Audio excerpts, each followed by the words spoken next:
মহারাজজি, সমাজে প্রচুর গুরু এদিক ওদিক দেখা যাচ্ছে ছড়িয়ে ছিটিয়ে রয়েছেন, এবং প্রচুর মানুষ গ্রামগঞ্জ থেকে শুরু করে এমনকি শহরেরও বহু মানুষ এই গুরুদের কাছে দীক্ষা নেওয়ার জন্য ছুটছেন, এবং দেখা যায় যে অনেকে ধরে ধরেও দীক্ষা দিয়ে দিচ্ছেন।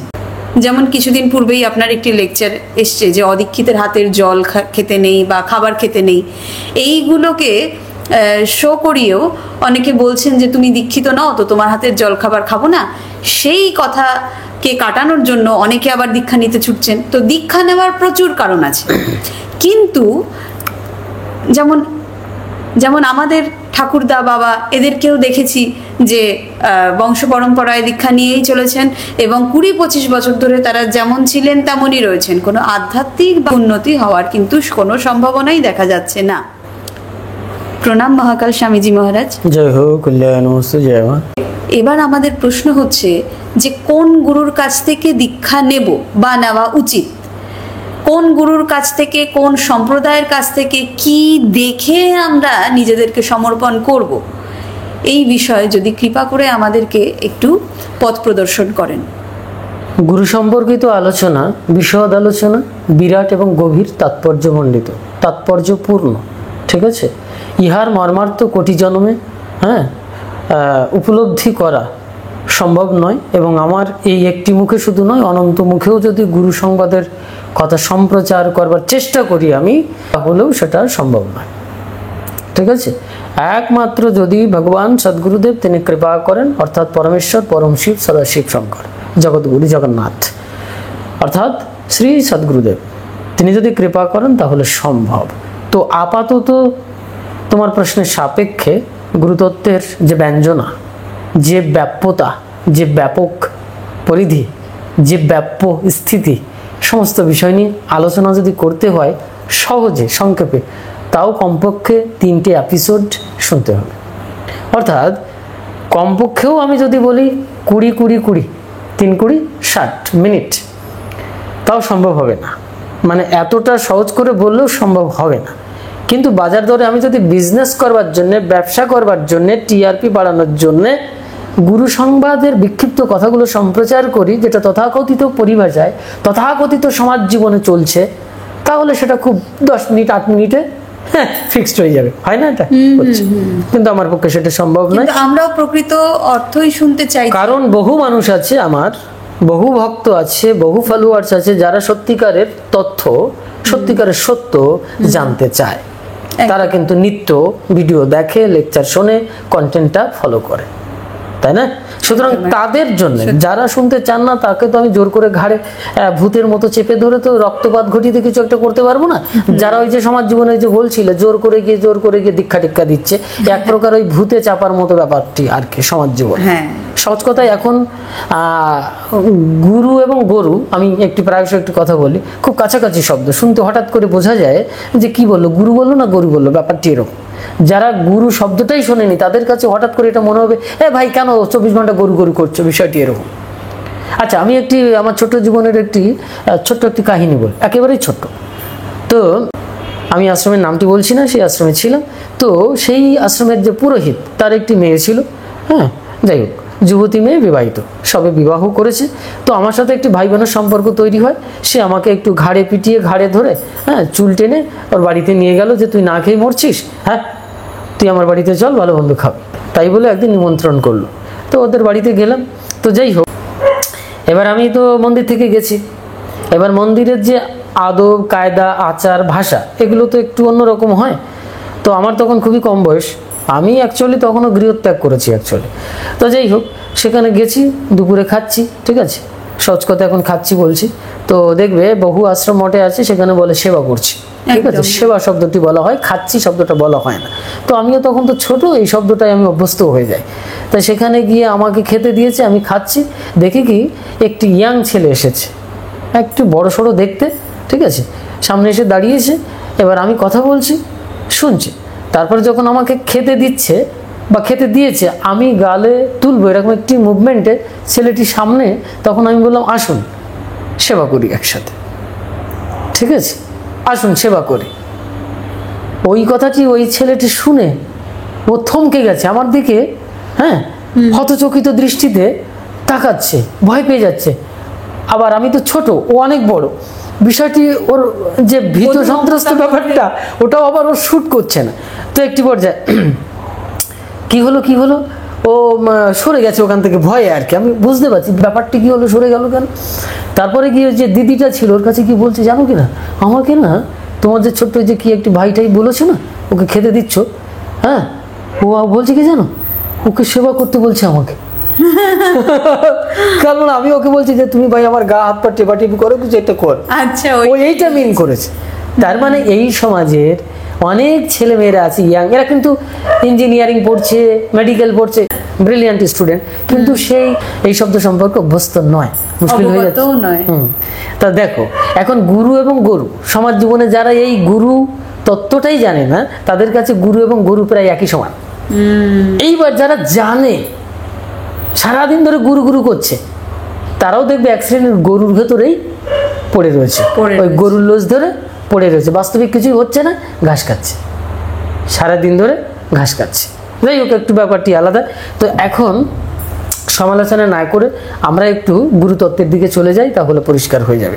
এখন আজকে যে আমি লেকচারটি করব, আমি তো প্রায়শ আমি বিশেষ রূপে আমার ব্যক্তিগত দর্শন তত্ত্ব থিওরির কথা বলতেই থাকি, তবে আজকে একেবারে প্র্যাকটিক্যাল, বিখ্যাত দার্শনিক, বিখ্যাত সারা পৃথিবীর বা ভারতবর্ষের শ্রেষ্ঠ পণ্ডিত বলা যায়, হ্যাঁ, এবং সাধক মহাযোগী, হ্যাঁ, ডক্টর গোপীনাথ কবিরাজ মহারাজ, যিনি সুগন্ধি বাবা জ্ঞানগঞ্জ সিদ্ধাশ্রমের প্রথম মর্ত প্রতিনিধি স্বামী বিশুদ্ধানন্দ পরমহংসদেবের একনিষ্ঠ শিষ্য ছিলেন, এবং বেনারস হিন্দু সংস্কৃত কলেজের তিনি প্রিন্সিপালও ছিলেন তৎকালীন সময়ের আর কি।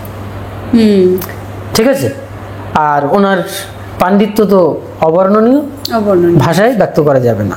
তো ভারতীয় সাহিত্য তার বিশাল বড় অবদান, এবং তার লেখা এবং তার অধ্যয়ন, তার অধ্যাপনা সাংঘাতিক ব্যাপার, আমারও বাক্যে শেষ করা সম্ভব নয়। ঠিক আছে। তো যাই হোক, আমরা গুরুকে, প্রশ্ন ছিল কোন গুরুর কাছ থেকে দীক্ষা নেব। এখন কোন গুরুর কাছ থেকে দীক্ষা নেব কথাটি বললে গুরুকে, গুরু স্বরূপটা জানতে হবে। তো সেই সূত্রে আমি মহোপাধ্যায় ডক্টর গোপীনাথ কবিরাজজির কৃপা নিয়ে, তার আশীর্বাদ প্রার্থনা করে শুরু করছি, তার লেখনীর মাধ্যম দিয়ে বক্তব্য। তার লেখনীটা আমি পড়ব, সঙ্গে সঙ্গে আমি আমার বক্তব্য পেশ করব, একটু এক্সপ্লেন করার চেষ্টা করব, তবে ধৈর্য ধরে শুনতে হবে। ঠিক আছে, কারণ অত্যন্ত ডিফিকাল্ট ভাষা। প্রথমে উনি বলছেন গুরুকে, অখণ্ড মণ্ডলাকারম ব্যাপ্তম ইয়েন চরাচরম তৎপদম দর্শিতম ইয়েন তস্मै শ্রী গুরবে নমঃ। শ্রী গুরু গীতাতে এই শ্লোকটি আছে, অনেক শ্লোক আছে, তার ভিতরে এটা আছে। এই শ্লোকটির শ্রী গুরুর নমস্কার শ্লোক লক্ষ্য করতে হবে। এখানে সাধু ভাষায় লেখা আছে, আমি যতটা সম্ভব চলিত ভাষায় বলার চেষ্টা করছি। ঠিক আছে, অনেক সময় একটু ব্যতিক্রম হয়ে যেতে পারে। লক্ষ্য করতে হবে, এই স্থলে গুরুকে শ্রী গুরু বলে উল্লেখ করা হয়েছে। শ্রী শব্দ পরাশক্তির বাচক, সুতরাং শ্রী সহিত বা শ্রী যুক্ত গুরুই শ্রী গুরু, ইহাতে কোনো সন্দেহ নেই। তাহলে শ্রী গুরু শব্দটি কেন বলা হয়েছে? শ্রী গুরবে নমঃ। আমরা কি কখন এই প্রশ্নটা করেছি? মুখস্থ বলেই যাচ্ছি। অখণ্ড মণ্ডলাকারম ব্যাপ্তম ইয়েন চরাচরম তৎপদম দর্শিতম ইয়েন তস্मै শ্রী গুরবে নমঃ। বলছি তো, একদম মুখস্থ বলে গেলাম, শ্রী গুরবে নমঃ। দিন রাত্রি বলছে শ্রী গুরবে নমঃ। এই যে শ্রী গুরবে, শ্রী গুরু কেন বলল? বলছে শ্রী যুক্ত, শ্রী সহিত, তাই তিনি শ্রী গুরু। আর এই শ্রী শব্দটির অর্থ কি বলা হয়েছে? পরাশক্তিবাচক। পরাশক্তিবাচক মানে যে পরমাত্মা, যে পরমপদ, যে পরমেশ্বর, মহেশ্বর, তার যে স্ত্রী শক্তি স্বরূপিণী বা ব্রহ্মের যে শক্তি, তাকে পরাশক্তি বলা হয়েছে। এই পরাশক্তি হচ্ছে শ্রী শক্তি। আর এই শ্রী যুক্ত হবেন যে গুরু, তিনি হবেন শ্রী গুরু। আমি সেই শ্রী গুরুকে প্রণাম করি। বোঝা যাচ্ছে? তাহলে গুরু কে হবে? কোন গুরুর কাছ থেকে দীক্ষা নেবে? চলে যাই আবার। গুরু শক্তিহীন হলে তার দ্বারা জীব বা জগতের কল্যাণ সাধন সম্ভবপর নয়। ওই যে পরাশক্তি, শ্রী যুক্ত যদি না হয়, অর্থাৎ শক্তিহীন হয়, তাহলে সেই গুরু জগতের কল্যাণ করতে পারে না। ইহার অর্থ হচ্ছে জীব বা শিষ্যের বা কোনো মনুষ্যের, কোনো প্রাণী জগতের কল্যাণ করতে পারে না। এখন তুমি দীক্ষা দিলে তো শুধু চলবে না, না, আবার শুধু দীক্ষা নিলে তো চলবে না, তার সঙ্গে শ্রীযুক্ত আছে কিনা এবং তার জগৎ কল্যাণের জন্য পাওয়ার আছে কিনা, ঠিক কিনা? একদম। ইয়েস।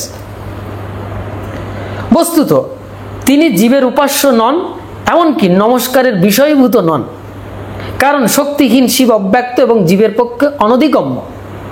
বলছে যে গুরুর পেছনে এই শ্রীযুক্ত নেই, সম্মুখে শ্রীযুক্ত নেই, সে জীবের উপাস্য তো নয়, নমস্কারেরও উপযুক্ত নয়। ও আচ্ছা, নমস্কারেরও বিষয়ভূত নয়, তাকে নমস্কার করা যাবে না, নমস্কারের বিষয়ই নয় এবং সে নমস্কার পাওয়ার যোগ্যও নয়, এবং তাকে নমস্কার করাবেই যাবে না। ভাবা যাচ্ছে? তাহলে গুরু নির্বাচিত করতে হবে। তেমন গুরু, কেমন গুরু, সেমন গুরু, এমন গুরু, নানান গল্প আছে, কিন্তু যাই হোক, কারণ শক্তিহীন শিব অব্যক্ত, জীবের পক্ষে অনধিগম্য। এটা একটি উচ্চ স্তরের কথা। যখন শিব সব হয়ে যায়, অর্থাৎ শক্তি শূন্য হয়, তখন শিব সব হয়ে যায়। এই যে মায়ের চরণতলে সব দেহ না, কিন্তু সব দেহ হলেও শিব কিন্তু শক্তিবিহীন নয়, তার বুকের উপরে কে রয়েছে? শক্তি। এবার তুমি গুরু হয়েছো, তোমার কোনো শক্তি নেই, তাহলে সে জীব তোমাকে কি করে গ্রহণ করবে, তোমাকে কি করে জানবে? এটা তো উচ্চ স্তরের কথা। কিন্তু সাধারণ জগতে যদি তুমি শক্তি না লাভ করতে পারো, তাহলে তুমি গুরু হলে কি করে, প্রণম্য হলে কি করে, প্রণাম নিচ্ছ কি করে? এই জন্য যাকে তাকে কিন্তু গুরু প্রণাম করা যায় না, প্রণামের যোগ্য হতে হয়। এই যে নমঃ বলেছে না, পরবর্তীতে ব্যাখ্যা আছে, তবু আমি এখন বলে দিয়ে যাচ্ছি। নমঃ অর্থাৎ আমার নয়, আমার নয়, ঠিক আছে? নমঃ কথাটি পরে ব্যাখ্যা করছি। যাই হোক, আমি একটু দ্রুত বলবো যারা শুনছে, কারণ বিশদ আলোচনা তো দ্রুত বলে যেতে হবে, না হলে শেষ করা সম্ভব নয়। এক্ষেত্রে মহারাজজি আমার একটা প্রশ্ন মনে জেগেছে, যে যখনই প্রশ্ন আসছে বা যখনই এরকম কথা আসছে যে গুরুকে শক্তিহীন হলে হবে না, তাহলে এইবার প্রশ্ন আসছে সাথে সাথে গুরুর যে শক্তি আছে এইটাই বা আমরা কি দেখে বুঝবো? পরবর্তী আলোচনায় এটা চলে আসবে, ঠিক আছে? আচ্ছা, পরিষ্কার সমস্ত প্রশ্নের উত্তর এখানেই আছে। যারা এই লেকচারটি, এই কন্টেন্ট তথা মহোমহোপাধ্যায় ডক্টর গোপীনাথ কবিরাজজি মহারাজের এই লেকচারটি সম্পূর্ণরূপে মনোনিবেশের মাধ্যম দিয়ে শ্রবণ করবে, তার কাছে খানিকটা হলো পরিষ্কার হবে, সেটা তার জন্য অনেক উপকার হবে, অনেক উপকার হবে। যাই হোক, হঠযোগ এবং তন্ত্রশাস্ত্র উভয়স্থলেই স্বরূপভূতা শক্তির সঙ্গে নিত্য মিলিত গুরুকে লক্ষ্য করে শাস্ত্র রহস্য বর্ণিত হয়েছে। হঠযোগ শাস্ত্রে, তন্ত্রশাস্ত্রে এই গুরুতত্ত্ব বা গুরুর যে স্বরূপভূতা শক্তি সে সম্পর্কে আলোচনা হয়েছে। স্বরূপভূতা শক্তি মানে ওই সেই পরাশক্তি। ক্লিয়ার? ক্লিয়ার। ইয়েস। কুণ্ডলিনী শক্তি জাগ্রত হয়ে যাবতীয় আধার কমল বিদ্ধ এবং অতিক্রম করতে করতে উত্থিত হয়ে সহস্র দলের বিন্দুস্থানে পরম শিবের সহিত মিলিত হন। এই মিলন নিত্য মিলন। এই মিলনে শিবরূপী গুরু শক্তিযুক্ত রূপে সাক্ষী জীবের নিকট নিরন্তর অপরোক্ষভাবে প্রকাশিত হন। এই যে কুণ্ডলিনী শক্তি, এই পরাশক্তিরই একটি তমসাচ্ছন্ন রূপ। তাকে জাগরণের ভেতর থেকে এই সহস্র দলে যে বিন্দুস্থান সেখানে মিলিত হবে জাগ্রত হওয়ার মাধ্যম দিয়ে। এটাকে বলা হয়েছে নিত্য মিলন, ঠিক আছে? অর্থাৎ গুরু পরম পুরুষ শক্তি, আবার তিনি করুণা রূপে এই জীবনী শক্তি, সঞ্জীবনী শক্তি, কুলকুণ্ডলিনী শক্তি অর্থাৎ জীব শক্তি, জীবাত্মা শক্তি, এটাকে জাগ্রত করে তিনি মিলন ঘটান। আচ্ছা, এটা প্রত্যক্ষভাবে প্রকাশিত হচ্ছেন জীব সাধন বলে অথবা ভগবত কৃপায় কোনো শুভ মুহূর্তে এই মহামিলনের অবস্থা লাভ করে। সাধন বলে অথবা ভগবত কৃপায়, ঈশ্বরের কৃপায় কোনো একটি শুভ মুহূর্ত যদি আসে, এই মহামিলনের অবস্থা জীব লাভ করতে পারে। এটাকে মহামিলন বলা হয়। এটাই হচ্ছে সাধনার উদ্দেশ্য। এই দীক্ষা যে প্রক্রিয়া, একেই বলা হচ্ছে মহামিলন, অর্থাৎ গুরুর কাছে উপনীত হয়ে যখন গুরু এবং শিষ্যের যে মিলনাত্মক অবস্থা, এই যে নিত্য মিলন, এটা মহামিলন, ঠিক আছে? কিন্তু সেটা তো সুপার ন্যাচারাল জগতে যাবে, সদ্গুরু শ্রী গুরুদেব হতে হবে, এরকম উৎকৃষ্ট শিষ্যই হতে হবে। বুঝতে পেরেছি। এটাই হচ্ছে তো সাধনার মূল রহস্য। কিন্তু শ্রী গুরু নিত্যই নিজ শক্তি দ্বারা আলিঙ্গায়িত থাকেন, তাই তিনি নমস্য। এবার বোঝা যাচ্ছে কেন তিনি নমস্য। তিনি প্রতিনিয়ত এই শ্রী গুরু নিত্য শক্তির সঙ্গে আলিঙ্গায়িত হচ্ছে, অর্থাৎ নিত্য রমণ করছে। ভাবা যাচ্ছে কি জিনিস, সদ্গুরুকে, শ্রীগুরুকে তিনি নিজের শক্তির সঙ্গে নিজে প্রতিনিয়ত রমণ করছেন। ক্যা বাত, হ্যাঁ একদম। এই রমণ প্রক্রিয়া প্রতিনিয়ত চলছে, নিজের সঙ্গে নিজের আলিঙ্গন চলছে, তাই তিনি নমস্য। তুমি কি এই নিত্য রমণ প্রক্রিয়ার ভেতরে, যেটা রাধা কৃষ্ণের নিত্য লীলা চলছে, রমণ প্রক্রিয়া চলছে, গৌরী ভগবান শিব শঙ্করের, শিব সতীর নিত্য রমণ ক্রিয়া চলছে, এই জন্য সদা শিব শঙ্করকে জগৎগুরু বলা হয়, আর ঈশ্বরকে বলা হয় শিষ্য। ঠিক আছে, হরিকে শিষ্য বলা হয়। আচ্ছা, তাই এই জগতে স্থূল আকারে যে নরদেহরূপী সদ্গুরুদেব শ্রীগুরু রূপে এসেছেন, আর শিষ্য ওই পরা প্রকৃতি শক্তির একটি অংশকণা, তার সাথে তিনি বাহ্যিক রূপে এই মিলন করবার চেষ্টা করেন। এবার আবার যে গুরু মিলিয়ে দিচ্ছেন, এই জন্য গুরুকে ঘটকও বলা হয়। এই যে মিলন ক্ষেত্রটা, মহামিলন ক্ষেত্র, নিজের সাথে নিজের খেলাটা, এই জন্য তিনি নিত্য জগতে প্রতিনিয়ত শ্রী গুরুদেব নিত্য মিলন করছেন, এই জন্য তিনি নমস্য। কোন গুরুর কাছ থেকে তাহলে দীক্ষা নেবে, কোন গুরুকে প্রণাম করবে, কোন গুরুর কাছে বলবে শ্রী গুরবে নমঃ, খুব পরিষ্কার হয়ে যাচ্ছে। Yes. তারপরে বলছে তস্मै শ্রী গুরবে নমঃ বলিতে এই চৈতন্য রূপা শক্তি সংযুক্ত পরম গুরুতত্ত্বই জীবের নমস্কারের বিষয় রূপে লক্ষিত হয়েছে। তস্मै শ্রী গুরবে নমঃ বলিতে এই চৈতন্য রূপা শক্তিযুক্ত পরম গুরুতত্ত্বই জীবের নমস্কারের বিষয়ভূত হয়েছে। এটা তো আগেই বলা হয়েছে, শ্রীযুক্ত হতে হবে। নমঃ বলতে বুঝায় না মম, অর্থাৎ আমার নয়, অর্থাৎ তোমার বা তাহার। আমার নয়, তোমার বা তাহার। হে গুরুদেব, তোমার, আর না হলে তুমি সেই পরমাত্মা তাহার। আজ থেকে তুমি তোমার তাহার, আমি আমার নই। তুমি যখন গুরুদেবকে প্রণাম করছো, নমঃ, প্রণাম মহারাজ, প্রণাম গুরুদেব, নমস্কার, সেই মুহূর্তে তোমার সম্পূর্ণরূপে স্যাক্রিফাইস করতে হবে। যদি তা না হয়, তাহলে তুমি প্রতিনিয়ত প্রবঞ্চনা করছো নম কথাটির মাধ্যম দিয়ে শ্রী গুরুচরণে। তার মানে শিষ্যকে কেমন হতে হবে, এই শব্দটির মাধ্যম দিয়ে গুরুর ক্ষমতাটা কতটুকু নমস্য হওয়ার। আবার যে শিষ্যটা নম কথাটি বলবে, তাকেও কিরকম হতে হবে। ভাবা যাচ্ছে এত সহজ নয় সদ্গুরু এবং উৎকৃষ্ট শিষ্য হওয়া। যাই হোক, আমি ভাব এবং তন্মূলক মমত্ব ভাব যাহাকে অর্পণ করা যায়, তাই আমির পক্ষে নমস্য। এই দেখো, আবার নমস্য কোন ব্যক্তি হবে, কি করলে, কেমন হলে তিনি নমস্য হবেন। বলছে আমি ভাব এবং তন্মূলক মমত্ব ভাব যাহাকে অর্পণ করা যায়। কাকে? তুমি যাকে তাকে এটা অর্পণ করতে পারো না তো। যাকে অর্পণ করবার পরিস্থিতি বা ব্যক্তিত্ব তৈরি হয়েছে, যে ব্যক্তিকে অর্পণ করা যায়, কি অর্পণ করা যায়, আমি ভাব এবং তন্মূলক মমত্ব বোধ, অর্থাৎ স্নেহ, মমতা, আমি, আমার বোধ যা কিছু আছে, এসব যাকে অর্পণ করা যায়, তিনি হচ্ছেন নমস্য। শ্রী গুরুর স্বরূপটি বুঝবার জন্য শ্লোকের পূর্বাংশ উপদিষ্ট হয়েছে। এই স্থানে পরমতত্ত্ব উপেয় রূপে এবং উপায় রূপে দুইভাবে স্পষ্টভাবে নির্দিষ্ট হয়েছে। যিনি উপেয় তাকে পরমপদ বলে, অর্থাৎ বিষ্ণুর পরমপদ বলে গ্রহণ করা যেতে পারে। ইহা ভগবত ভাবেরও অতীত পরমাবস্থা।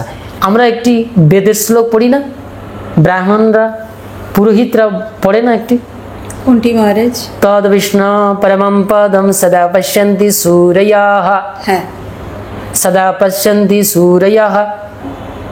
ওই যে বিষ্ণুর পরম পদ বলছে না, হ্যাঁ। এইবার এই বিষ্ণুর পরম পদের ব্যাখ্যাটি হচ্ছে। বিষ্ণু এবং বিষ্ণুর পরম পদ, যারা এই পরম পদ মানে ওই বিষ্ণুর কিন্তু চরণ ঠরণ বোঝে আর কি, কিন্তু এখানে কিন্তু বিষ্ণুর পরম পদকে বলা হয়েছে বিষ্ণু অপেক্ষা আরো অতীত অবস্থা।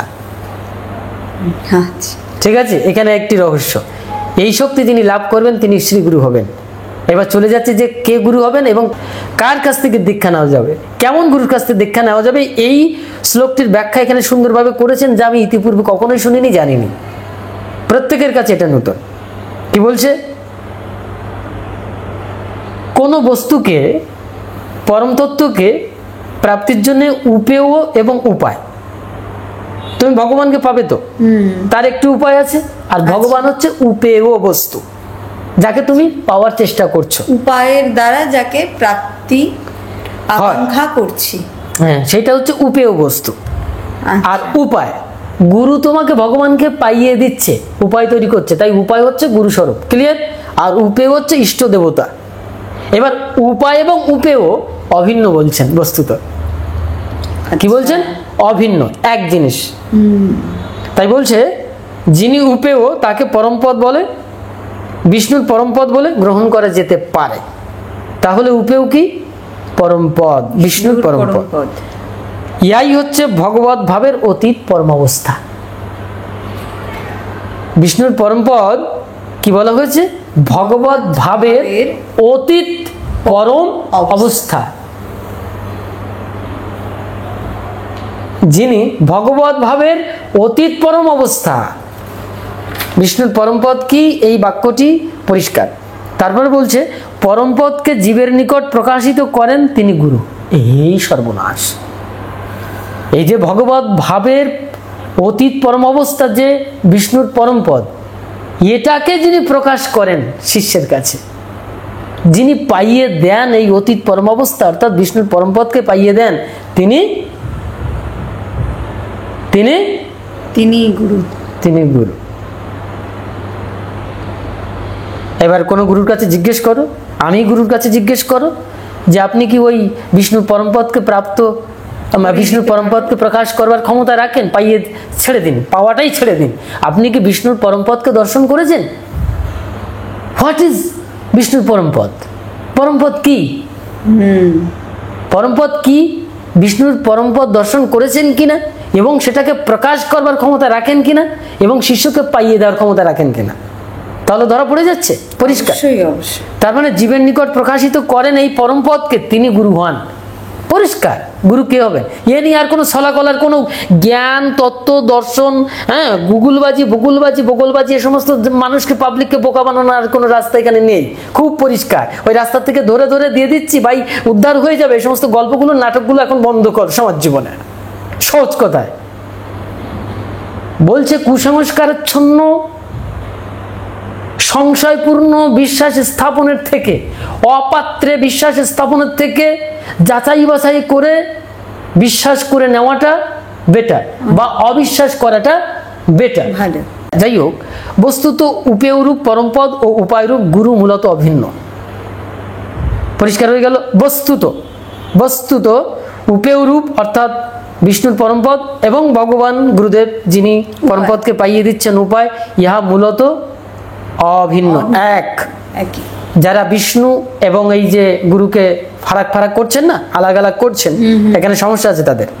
কারণ উভয় স্বরূপগত ভেদ থাকলেও, স্বরূপগত ভেদ, স্বরূপ যেমন তুমি একরকম দেখতে, আমি একরকমের দেখতে, স্বরূপগত ভেদ থাকলেও একটির দ্বারা অপরটির প্রাপ্তি বা প্রকাশন সম্ভবপর হতো না। যদি স্বরূপগত ভেদ থাকতো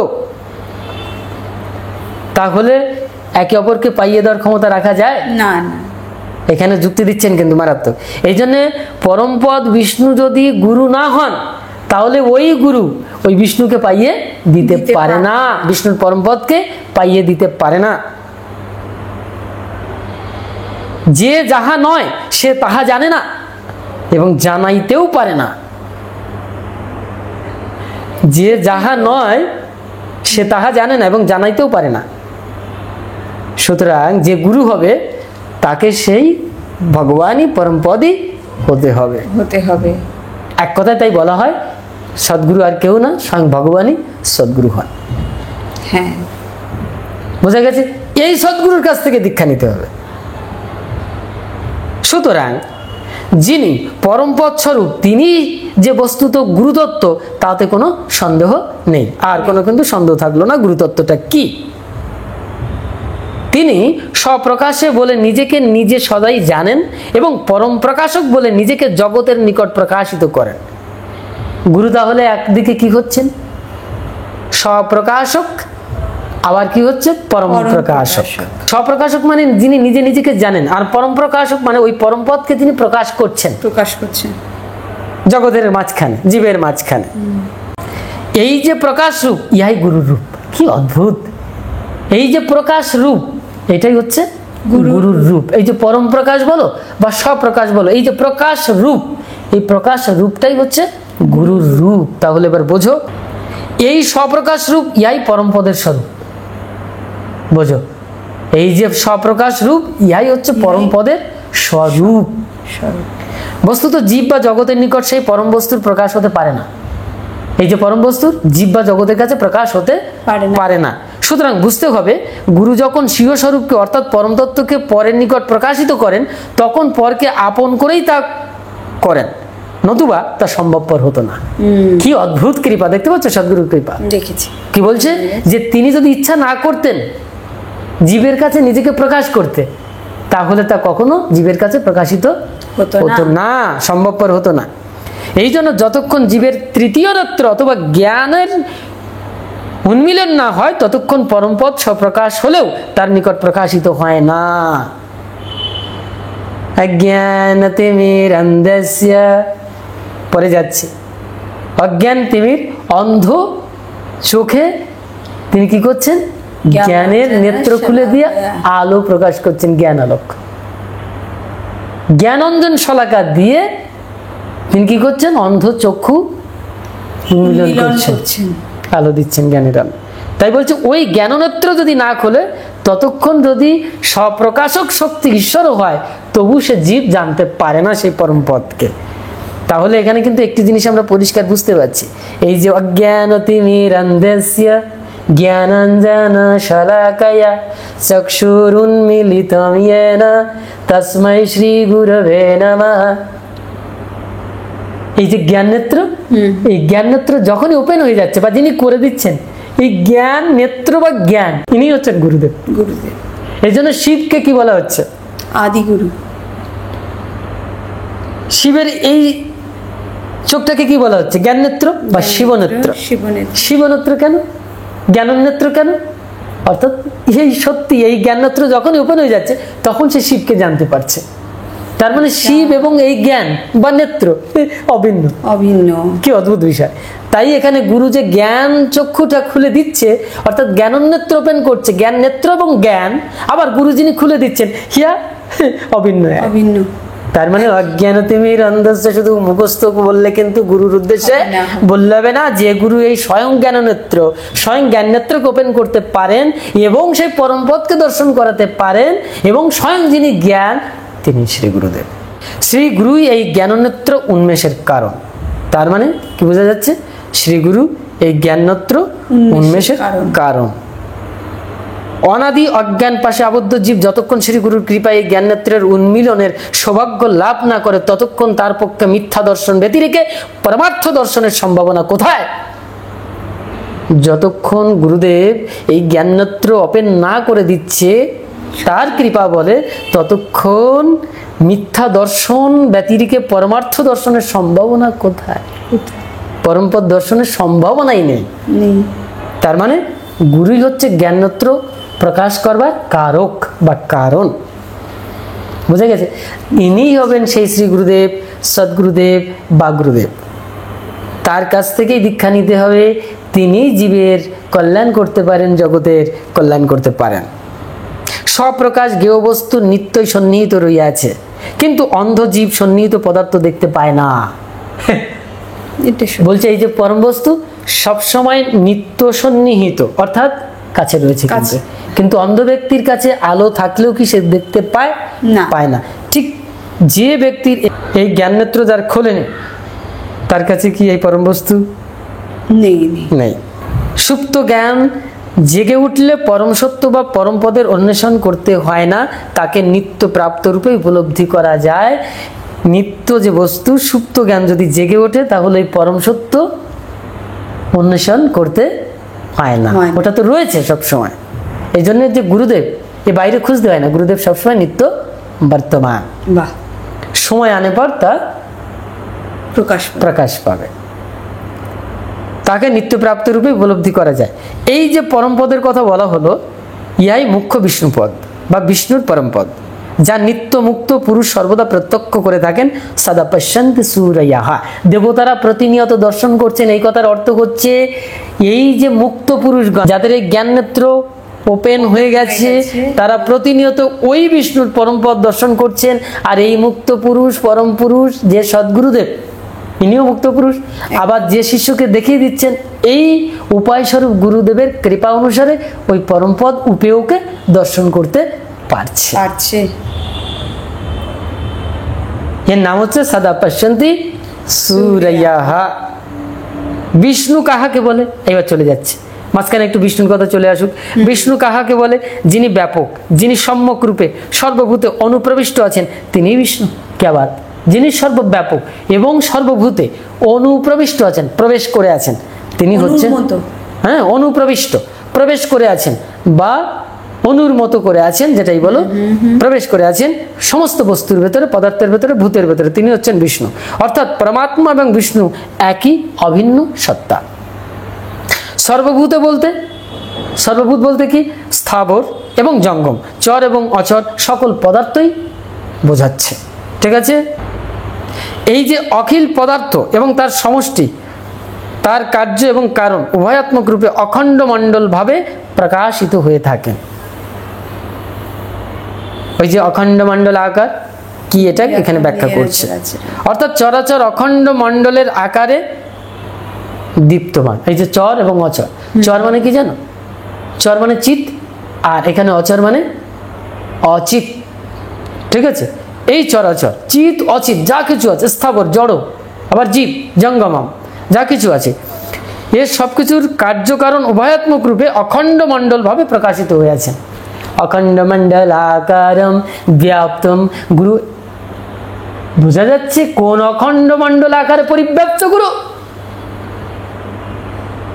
এই অনন্ত ব্রহ্মাণ্ডময় যার প্রকাশ এই মণ্ডল আকারে রয়েছে। এখানেই শেষ নয়, এর অতীত অবস্থা আরো আছে। তাই বলছে এই চরাচর অখণ্ড মণ্ডলের আকারে দীপ্তমান। তাই মণ্ডলের ব্যাপক রূপে যে অনন্ত মহাসত্তা রয়েছে, তাই বিষ্ণু অর্থাৎ বিষ্ণু পরমাত্মার অতি ক্ষুদ্র বা পরিচ্ছন্ন এক অংশে স্থাবর জঙ্গম আত্মক অখিল বিশ্ব প্রতিষ্ঠিত রয়েছে। এক অংশে পরমপদের এই যে অখিল মণ্ডল, তার মধ্যে থেকে একটি অংশ বা কণায় এই স্থাবর জঙ্গম আত্মক যে অখিল বিশ্ব তা প্রতিষ্ঠিত রয়েছে। বিষ্ণু বা পরমাত্মা ব্যাপক, জীব বা জগৎ তার ব্যাপ্য। ভগবান বিষ্ণু বা পরমাত্মা হচ্ছে ব্যাপক, আর তার যে জীব বা জগৎ সেটা হচ্ছে ব্যাপ্য। আমি এর পূর্বে একটু শব্দ বলছিলাম না, ব্যাপক, ব্যাপ্য, ব্যাপ্যতা, বোঝা যাচ্ছে? যাই হোক, এখন এখানে একটু বক্তব্য হচ্ছে যে অনেকে এখানে ভাববেন কিন্তু এই যে বিষ্ণু এই বৈষ্ণবদের কথা বলেছে না, খুব সাবধান। এখানে ওই সমস্ত কলম প্রচার করলে আর ওই কলম ঢুকিয়ে দিলে বা লিখে ফেললে কিন্তু মুশকিল হয়ে যাবে। মানে ওই একটি বিশাল বড় শাস্ত্রের উপরে আরশোলার পায়ের নিচে কালি লেপে দিলে আর ওই শাস্ত্রের উপরে গিয়ে যেভাবে লেপটে দেবে, ব্যাপারটি কিন্তু তাই হবে। খুব সাবধান। বিষ্ণু টিষ্ণু মানে ওইরকম কিছু বুঝে ফেললে কিন্তু বিরাট মুশকিল হয়ে যাবে। বিষ্ণু কিন্তু এরকম দলীয় ব্যাপার স্যাপার নয়, বৈষ্ণবী একচেটিয়া অধিকারের বিষ্ণু এখানে বলা হচ্ছে না, কিন্তু খুব পরিষ্কার। মাঝখানে একটু ভেঙে দেওয়া দরকার। যাই হোক, তাহলে উভয় মিলে চিত, অচিত এবং ঈশ্বর এই ত্রিবিধ তত্ত্বের মহাসমষ্টিতে পরিণত হয়। পরমাত্মার পদ বলতে বুঝতে হবে সেই পরমাস্থিতি যাকে আশ্রয় করে জীবজগতের অধিষ্ঠাত্রী স্বরূপ স্বয়ং পরমাত্মাও প্রকাশিত হন। ক্যা বাত! পরমাত্মার যে পদ বলা হয়েছে না, এই যে বিষ্ণুর পরম পদ, এটার অর্থ হচ্ছে বুঝতে হবে সেই পরমাস্থিতি যাকে আশ্রয় করে জীবজগতের অধিষ্ঠাত্রী রূপ স্বয়ং পরমাত্মাও প্রকাশিত হয় ওই পরম পদকে ধরে, যা এই বিশ্ব জগতের যে অধিষ্ঠাত্রী স্বরূপ তিনিও প্রকাশিত হচ্ছেন। ভাবা যাচ্ছে? তার মানে এবার বুঝো বিষ্ণুকে আর বিষ্ণুর পরম পদটা কি? ইহাই তৎপদ বা বিষ্ণুপদ অথবা পরম পদ। বোঝা গেছে? গীতাতে ব্রাহ্মণ হি প্রতিষ্ঠাহম, গীতাতে এই শব্দটি বলা আছে, শ্লোকটি বলা আছে, বলে এই তৎপদকেই লক্ষ্য করা হয়েছে যে ব্রাহ্মণ হি প্রতিষ্ঠাহম, এইটাই সেই তৎপদ।